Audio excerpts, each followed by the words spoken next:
मैं आज आपके बीच में कवि गंगरी कुछ पंक्तियां लेने हाजिर हुआ हूँ और वे पंक्तियां अण प्रकार से है।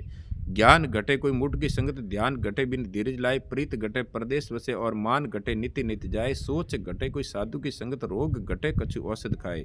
कवि गंग कहे सुन सा अकबर, पाप घटे हरि के गुण गाए। अण पंक्तियों का भाव वो है कि ज्ञान घटे कोई मुठ की संगत, अपनो जो ज्ञान है कोई मूर्ख व्यक्ति है, ना समझ व्यक्ति है, वरने संपर्क में रहो तो अपनो ज्ञान है वो घट जावे। ज्ञान घटे कोई मूड की संगत, ध्यान घटे बिन धीरज लाए। अगर अपने मैंने धैर्य नेवे धीरज नेवे तो अपना ध्यान है वो भी घट जावे। प्रीत घटे परदेश वसे, अपना जो प्रीत है प्रेम भाव है अगर आप परदेश में रहवा तो भी घट जावे।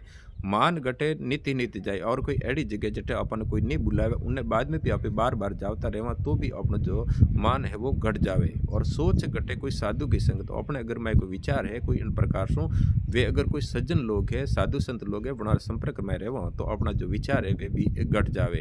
और रोग घटे कछु औषध खाए, अगर अपने शरीर में कोई रोग है तो आप दवाई खाया वो ठीक वे।